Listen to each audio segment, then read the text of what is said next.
এই আসতে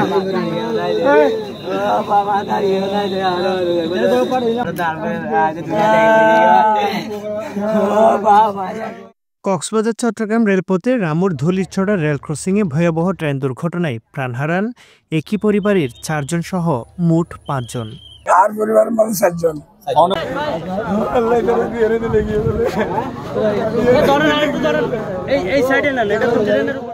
দুপুর 1:30টার দিকে ঢাকাগামী কক্সবাজার এক্সপ্রেস ট্রেনের ধাক্কায় দুমড়ে মুচড়ে যায় সিএনজি অটোরিকশাটি। মুহূর্তেই লাশে পরিণত হন নারী, শিশু, কিশোর ও চালক। দুর্ঘটনার পর বিক্ষুব্ধ জনতা ঢাকা থেকে কক্সবাজারগামী অন্য একটি ট্রেন পর্যটক এক্সপ্রেস ট্রেন আটকে রেখে ভাঙচুরের চেষ্টা চালায়। রেলপথ অবরোধ করে রাখে প্রায় 4 ঘন্টা। প্রায় 4 ঘন্টা আটকে থাকার পর পর্যটক এক্সপ্রেস যেটি রয়েছে সেটি চলাচল এই মুহূর্তে স্বাভাবিক রয়েছে। আমরা দেখতে পাচ্ছি যে রেল লাইনের উভয় পাশে সেনাবাহিনী, র্যাব থেকে শুরু করে পুলিশের বিভিন্ন প্রশাসনিক কর্মকর্তারা এখানে অবস্থান নেই। তারপর এরপরই যারা উৎসুক জনতা যারা রয়েছে তারা মূলত সড়ক ছেড়ে দিতে বাধ্য হয়। আমরা দেখতে পাচ্ছি যে এখানে যে পর্যটক এক্সপ্রেস সেটি মূলত প্রায় 4 ঘন্টা মতো আটকে ছিল। পরিস্থিতি নিয়ন্ত্রণে আনতে নামে পুলিশ ও যৌথ বাহিনী। স্থানীয়দের দাবি, দীর্ঘদিন ধরে রেল ক্রসিংটিতে কোনো গেট না থাকায় এই দুর্ঘটনা ঘটেছে।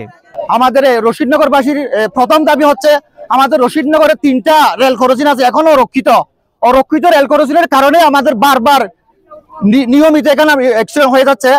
আমি সরকারের প্রতি জোর দাবি জানাচ্ছি, আমাদের রশিদনগর ইউনিয়নের যে 3টা রেল ক্রসিং আছে এই রেল ক্রসিংটা এখনো অরক্ষিত রেল ক্রসিংয়ের কারণে সবসময় দুর্ঘটনা ঘটে যাচ্ছে।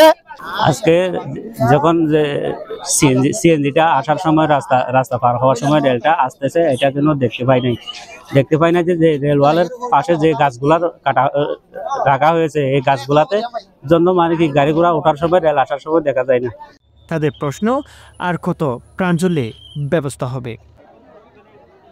মোহাম্মদ আবদুল্লাহ, রামু খবর 24। Thank